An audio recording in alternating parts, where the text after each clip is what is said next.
Big Boss season 8 நிகழ்ச்சியோட grand finale நேற்று ரொம்பவே பிரம்மாண்டமா நடந்து முடிஞ்சிருக்க நிலையில வழக்கம் போல இந்த சீசன்லயும் டைட்டில் வின்னர்ல ஏதோ சதி பண்ணிட்டாங்க அப்படிங்கிற மாதிரியும் உண்மையான டைட்டில் வின்னர் முத்துக்குமரன் இல்ல அப்படிங்கிற மாதிரியும் பல பேர் சமூக வலைதளங்கள்ல ரொம்பவே மோசமா திட்டிட்டு வந்துட்டு இருக்காங்க.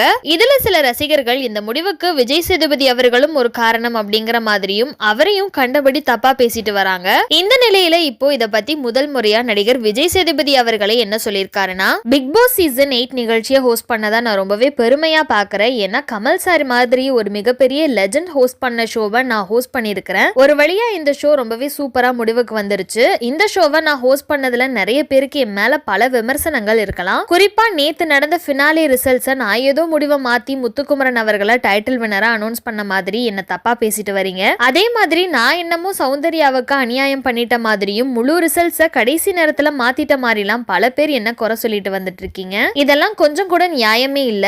நான் இந்த நிகழ்ச்சியை ஹோஸ்ட் பண்ண ஃபர்ஸ்ட் வீக்ல இருந்து இப்ப வரைக்கும் சொல்லிட்டு வரேன், எனக்கும் எவிக்ஷன் ப்ராசஸ்க்கும் சம்பந்தமே இல்ல அப்படின்னு. அதே மாதிரி தான் நேத்து வின்னரையும் நான் முடிவு பண்ணல. அதுக்காக ஒரு டீம் இருக்காங்க, அவங்க தான் எல்லா முடிவையும் எடுப்பாங்க. அதுல முத்துக்குமரன் அவர்கள் தான் அதிகமான ஓட்ஸ் வாங்கி வின் பண்ணிருக்கிறதா சொல்ல சொன்னாங்க. அதை நான் அங்க சொன்னேன். ஒவ்வொரு தடவையும் நான் இப்படி சொல்லி சொல்லி என்னால முடியல, கொஞ்சம் கடவுள் கொடுத்த அறிவை வச்சு யோசிச்சு பாருங்க அப்படின்னு ரொம்பவே கோபமா அவர் சொல்லி முடிச்சிருக்காரு. சோ இந்த வீடியோவை பார்த்துட்டு இருக்க நீங்க நடிகர் விஜய் சேதுபதி அவர்கள் சொல்லியிருக்க இந்த விஷயங்களை பத்தி நீங்க என்ன நினைக்கிறீங்க அப்படிங்கிற உங்களோட கருத்துக்களை கீழே உள்ள கமெண்ட் செக்ஷன்ல மறக்காம ஷேர் பண்ணிக்கோங்க. மேலும் இது போன்ற இன்ட்ரெஸ்டிங்கான அப்டேட்ஸை தெரிஞ்சுக்க நம்மளோட சேனலை மறக்காம சப்ஸ்கிரைப் பண்ணிக்கோங்க.